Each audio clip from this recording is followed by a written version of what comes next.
बहुत ध्यान देने योग्य बात है।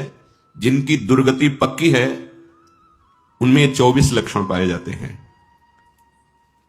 इनकी व्याख्या भी होगी, पहले सुन लीजिए। सबसे पहला काम भोग, और दूसरा लोभ, धन का लोभ, भोग वस्तुओं का लोभ, भोगों की चाह ऐसी बढ़ जाती है, इससे वो उससे वो बढ़ता चला जाता है। तीसरा धन में पूर्ण महत्व बुद्धि। चौथा तृष्णा, जो भोगे हुए भोग हैं उन्हें पुनः भोगने की इच्छा। काम, लोभ, धनोपार्जन, तृष्णा। पांचवां असंतोष। छठा परिग्रह। सातवां स्तेय, चोरी। आठवां असत्य भाषण। नवां दूसरों की निंदा करना। 10वां बहुत बोलना। 11वां सदैव पर चर्चा करते रहना। 12वां क्रोध। 13वां हिंसा। 14 निर्दयता। 15 चिंता। 16 शोक। 17 अहंकार अभिमान। 18वां मद। 19 प्रमाद। इंद्रियों की दासता। 20 21 मन की गुलामी। 22 कुसंगति। 23 स्वेच्छाचार। न शास्त्र की अधीनता, न गुरु की अधीनता, न संतों की वाणी की अधीनता। और 24वां भगवान से विमुख होकर भजन ना करना। ये 24 जिनमें होते हैं बड़ी दुर्गति को प्राप्त होंगे, नरकगामी होंगे। जिसकी दुर्गति होनी, ये लक्षण उसमें होते हैं। पहला है काम। काम का पूरा अर्थ होता है कामनाएं, पर अन्य कामनाओं से भी बलवती कामना होती है जनेन्द्रीय भोग की। रसेंद्रीय, जनेन्द्रीय, दो प्रधान होते हैं। अच्छा अच्छा खाने को मिले और जनेन्द्रीय से भोग करने को मिले। पूरी सृष्टि में यही प्रधान है, पूरी सृष्टि में। अंतर से देख लो। लोभ से बुद्धि मारी जाती है, निर्णय करना बुद्धि बंद कर देती है। वो चोरी कर लेगा, वो हिंसा कर लेगा। कैसी निकृष्ट बुद्धि हो जाती है। छोटी छोटी बातों में सगे भाई, एक भाई दूसरे भाई की हिंसा कर देता है। महत अपराध, महत अपराध। लोभ पास जही गल न बंधाया, सो नर तुम समान रघुराया। जिसने लोभ रूपी फांसी अपने गले में नहीं डाली, वो भगवत स्वरूप हो जाता है। वो साक्षात भगवान का अभेद स्वरूप हो जाता है। असंतोष, ये सदा अभाव का अनुभव कराता हुआ हृदय जलाता रहता है। कभी असंतोषी सुखी नहीं हो सकता, क्योंकि कामनाओं की बाढ़ है तो असंतोष बढ़ता चला जाता है। और जहां संतोष होता है वहां कामनाएं नष्ट हो जाती है। बिन संतोष न काम न साही, वो अछत काम सुख सपने उनाही। संतोष के द्वारा ही कामनाओं का नाश होता है। अगर कामनाओं का नाश ना हो तो सुख का शब्द स्वप्न में भी अनुभव में नहीं आएगा।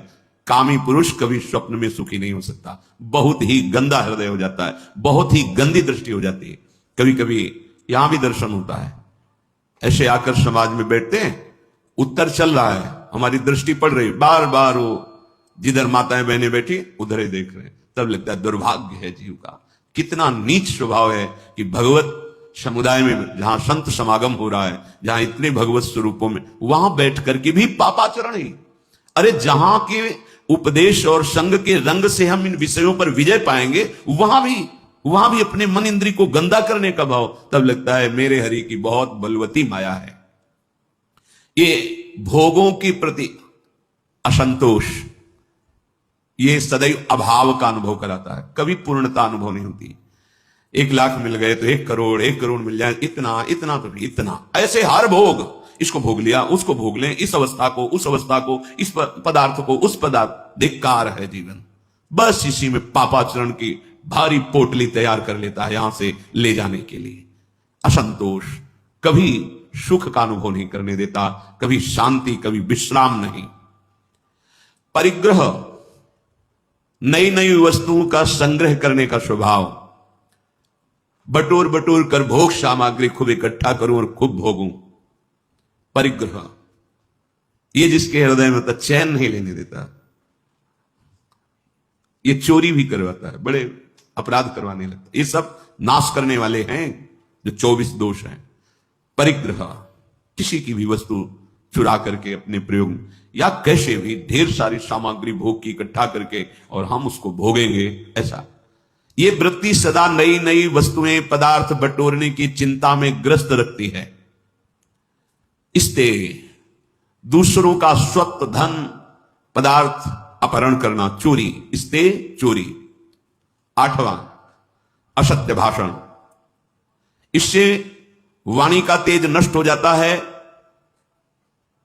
बिल्कुल व्यर्थ की वाणी, बकवास नहीं, वाणी बड़ी मधुर और सत्य होने लगती है अगर आप झूठ ना बोल। क्यों झूठ बोलो, क्या जरूरत है, क्यों डरते हो?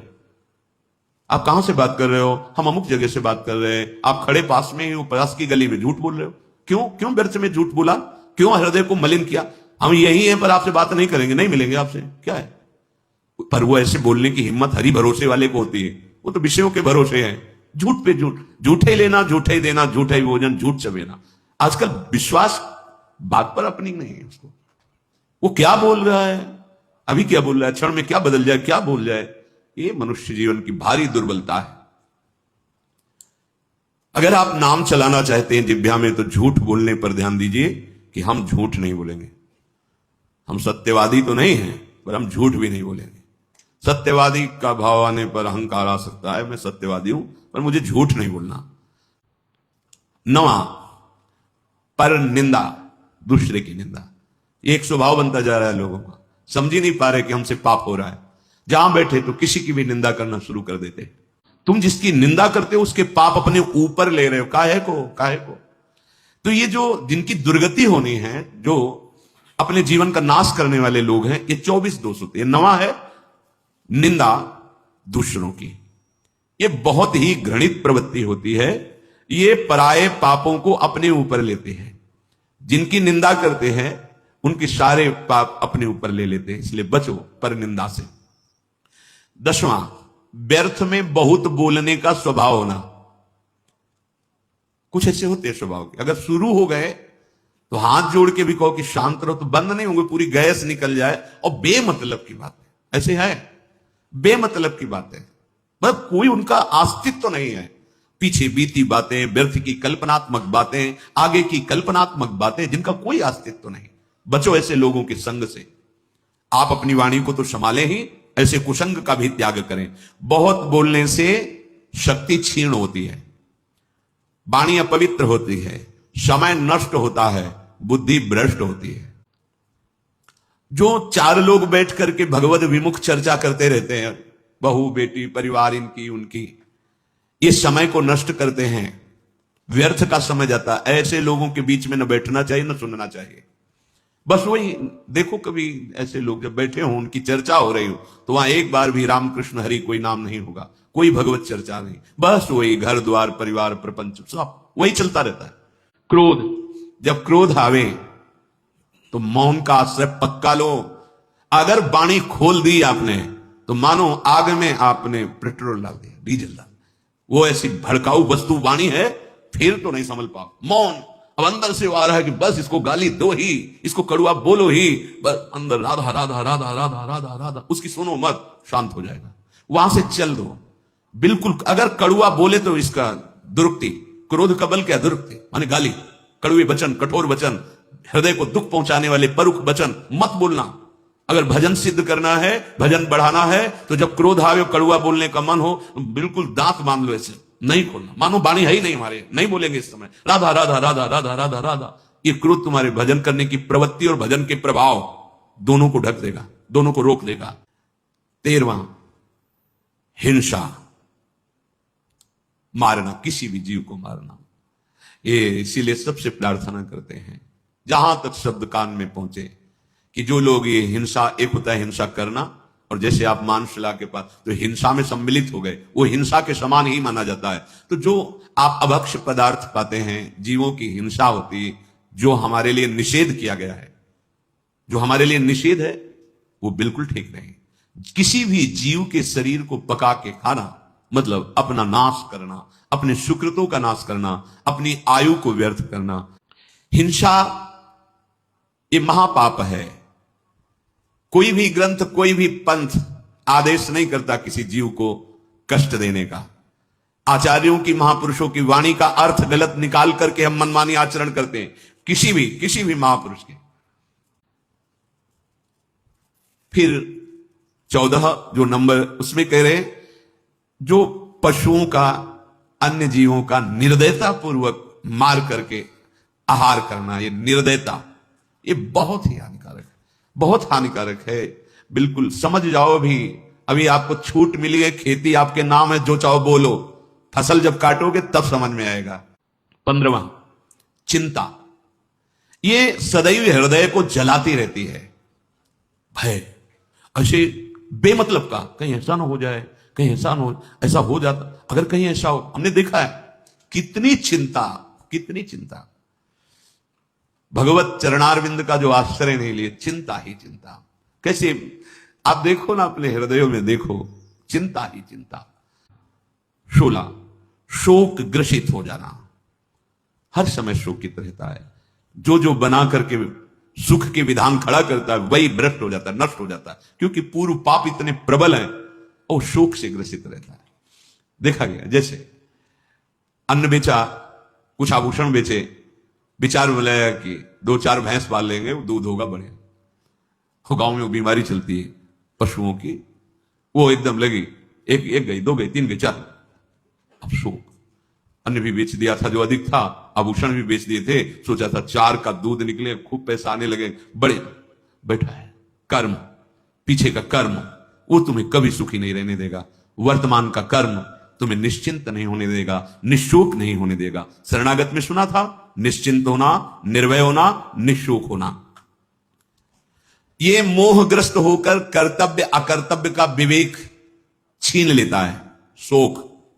अब कैसे जिए, अब तो जैसे भी। फिर उसके पास ऐसे माया अपने पार्षद देती है। दांव लग गया ना तो एक बार में तुम सुखी हो जाओगे। बस दांव नहीं लगा, दांव फेल हो गए, पहुंच गए कारागार में, आजीवन कारावास, दुख ही दुख, शोक ही शोक। इसीलिए बिना भजन किए इन दुर्गतियों से बचना बहुत कठिन है। इसलिए भजन जरूरी है, बहुत जरूरी है जीवन में, भगवान का आश्रय और भजन। 17वां, अहंकार। ये समस्त दुखों का मूल है। ये भगवत विमुख के हृदय में बिल्कुल बट वृक्ष की तरह फैलता रहे, जैसे बट वृक्ष की दाल, उसमें फिर जड़, फिर वो और आगे, फिर जड़, ऐसे बढ़ती रहती है। अहंकार की वृत्तियां इतनी बड़ी होती हैं। ये मूल है संस्कृति का, जन्म मरण चक्र का मूल है ये अहंकार। और ये केवल गुरुचरण आश्रित का ही क्षय होता है और अन्य नहीं, अन्य साधनाओं से नहीं होता। जो भी साधना करे पुष्ट होता रहता है, जो गुरु आदेश से चलता है। तभी कहा, चाहे शिव बिरंच सम होई, गुरु बिनु भव निधि तरह न कोई। क्योंकि उसको लगता है कि जिन्होंने आदेश किया वही भजन करवा रहे हैं, उन्हीं का बल है। हम तो जब तक उनकी कृपा नहीं थी तो क्या थे, हम जानते थे ये सब गुरु कृपा है, ये सब इष्ट कृपा है, ये सब सत्संग की कृपा है, ऐसा उसके अंदर आता है। तो बड़े से बड़ा साधन भी करता है पर अहंकार नहीं होता। 18वां, अपने में बड़प्पन देखना। ऐसा अभिमान बना रहता है कि मैं बहुत बड़ा हूं, मैं श्रेष्ठ हूं, मैं, ये अंदर से बना रहता है। ये शरीर का दुलार करना छोड़ो, इसकी गति पर ध्यान दो, क्या होगी इसकी गति। ये दुलार करना बिल्कुल उचित, भगवत सेवा में काम आ रहा है, भगवत भजन में आहार विहार उचित, निद्रा उचित, अपने कर्तव्य का, उचित कर्तव्य का पालन और भजन। इसकी सुख सुविधाओं में मत फंसो, ये शरीर कोई सुखी, ये दुख का घर है, दुख की जड़ है। भजन कर लो, इस जड़ को काट दो। नहीं, इसको जितना राग करोगे वो अगली तैयारी कर रहा है तुम्हारे, फिर किसी ऐसे शरीर में जहां तुम दुलार ही नहीं कर पाओगे। अब मान लो ऐसे पशु हैं जंगलों, अब कांटा लग गया, अब कैसे निकाले, ऐसी जगह लगा है, उनके हाथ तो है नहीं कि निकाल सके। भीषण सर्दी है, बर्फ गिर रही है, जल है, धूप है, या कहीं पानी नहीं, हर कष्ट वो सहते हैं। अभी तो तुम सब कुछ, तो भजन कर लो। 19वां, मद। वस्तुओं का, जमीन का, रुपया का, पैसा का, ये रूप का, ये मद होता है। ये धन मत, पद मत, विद्या मत, जाति मत, बुद्धि मत, ये बहुत प्रकार का होता है। ये बुद्धि के तेज को नष्ट कर देता है। जो प्रवीणता है, जैसे अभी बुद्धि तो बहुत है लेकिन प्रवीणता नहीं, फंसने में प्रवीण है, मुक्त होने वाली प्रवीणता नहीं। फंसने में तो बहुत प्रवीण है। कैसे हम दूसरे का धन अपहरण करें, कैसे हम दूसरे से छीन लें, ये बहुत प्रवीणता है। ये मद बहुत हानिकारक है। जिसके हृदय में मद होता है उसकी निश्चित दुर्गति होती है। फिर 20वां है प्रमाद। प्रमाद, जो करना चाहिए वो तो कर नहीं रहे, जो नहीं करना चाहिए वो बहुत कर रहे हैं, इसे प्रमाद कहते हैं। सत कार्यों में अपनी दिनचर्या में मन न लगना, बस पड़े हैं सो रहे हैं। प्रमाद ये बहुत बड़ा जहर है। प्रमाद, इससे बहुत गलतियां हो जाती हैं। प्रमाद से मनुष्य करने योग्य कार्य को त्याग देता है और ना करने योग्य कार्य में रति करता है। 21वां यही कि इंद्रियों की दासता। अब हमारी जो इंद्री जो कहती है वही हमको तो ये चाहिए, जैसे वही आत्मा की इच्छा को नहीं, ऐसा नहीं। हमको शास्त्र सम्मत इंद्रियों का देना है, इंद्रियों के विषय देने। देखो इसमें हट नहीं चलता। जैसे आपको गाड़ी से यात्रा करनी तो उसमें डीजल पेट्रोल डालना पड़ेगा। आप कह दो नहीं भाई वैराग्य, इसमें डीजल पेट्रोल नहीं पड़ेगा तो गाड़ी खड़ी रहेगी। ये पार्थिव शरीर है, ये तुम नहीं हो। इसको उचित, कमजोरी आ रही, फल ले लो, भगवान अगर व्यवस्था बना देते हैं, दुग्ध ले लो। आपका बल बढ़ रहा है, सूखी रोटी ले लो। आपको सम में आना है, देखना है अपने शरीर को, अपनी इंद्रियों को धर्मयुक्त शास्त्र सम्मत भोग देने। ये सब भोग ही तो है ना, जल भोजन ये सब भोग ही तो है। वो भोग जो निषेध किया गया है वो नहीं। जो निषेध भोगों को भोगता है वो इंद्रियों का गुलाम हो जाता है, दुर्गति करा देती है इंद्रियां। इंद्रियों की दास्ता दुष्कर्मों का बढ़ावा प्रारंभ कर देती है। बहुत सावधान। ये इतनी बहिर्मुख हो जाती है कि शांति की खोज कहीं नहीं, बस भोग की खोज। देखो ना, आज अवसर मिला ने, पीछे यही तो होता रहा, ये देख लूं, ये सूंघ लूं, ये भोग लूं, ये खा लूं, ऐसा। और 22वां मन की गुलामी। मन भोगों का संकल्प करता रहता है। ये एक सलाहकार है, अभी बहुत बुरा सलाहकार है, बहुत गलत सलाह देता है। इसकी देखो हर समय सलाहें आती रहती है, बस उसका निरीक्षण करना है। और उससे लड़ वही सकता है जिसकी जिब्या पे नाम चल रहा है। नाम नहीं चल रहा, आप लड़ने की सामर्थ्य खो देंगे। वो आपको परास्त कर देगा, वो पेश करेगा सामने विषय और आपको भ्रष्ट कर देगा। इसका प्रमथन स्वभाव है, मथ के अपने ही अधीन कर लेना। और यम ही न व्यथयन्ते थे पुरुषम पुरुषर्षभ सम दुखा सुखाधीनम स्वमृतत्वाय कल्पते। जो इस व्यथा से व्यथित नहीं होता, सह जाता है, कौन होता है? वो भगवान का निज जन होता है, जो नाम जापक, बोले वही अमृत पद का अधिकारी होता है। 23वां कुसंगति। ये जो लक्षण बताए गए हैं, ऐसे लक्षण वालों का कभी संग न करे, उनकी निंदा न करे, नहीं लक्षणों में तुम भी आ जाओगे। मन से प्रणाम और दूरी बना के रहना। लेकिन ये जो जिनकी दुर्गति, उनको सत्संग अच्छा नहीं लगता, कुसंग अच्छा लगता है। अगर वो सत्संग किसी सौभाग्य से आए भी तो वो बात पकड़ेंगे जिसकी निंदा कर सके, वो वही बात पकड़ेंगे, क्योंकि दृष्टि वही रहती ना, प्राकृतिक दृष्टि और दोष दृष्टि। भजन का अभाव, भगवत विमुक्ता, ये 24वां है। ऐसे लोग कभी भजन नहीं करते। अगर कोई भजन घर का सदस्य करने लगे तो भजन करने नहीं देते। अगर ठाकुर सेवा विराजमान करे तो फेंक देते हैं। हमारे पास तो ऐसे जन कंठी पकड़ के तोड़ देते हैं, ठाकुर जी को उठाकर बाहर फेंक देते हैं और कहा अगर ये सब यहां नाटक शुरू किया ना हमारे घर में तो समझ लेना। और जबरदस्ती अभक्ष पदार्थ परोसते हैं। बात बहुत कठिन है, बहुत कठिन है ऐसी जगह भजन कर पाना, क्योंकि इन दोषों से जो युक्त होता है भजन हो ही नहीं सकता। और वो भजन स्वीकार करने नहीं देंगे, जहां तक उनकी पहुंच है नहीं देंगे। भगवान से विमुख जन, ये जो 24 लक्षण बताए गए, ये दुर्गति प्राप्त कराने वाले हैं। सावधान होकर इनमें से एक भी न रहने पावे। भगवान के नाम में अपार सामर्थ्य है, आपका हृदय जलाएगा और इन दोषों को ऊपर निकालेगा। घबराना नहीं, वो नष्ट होने के लिए निकल रहे हैं।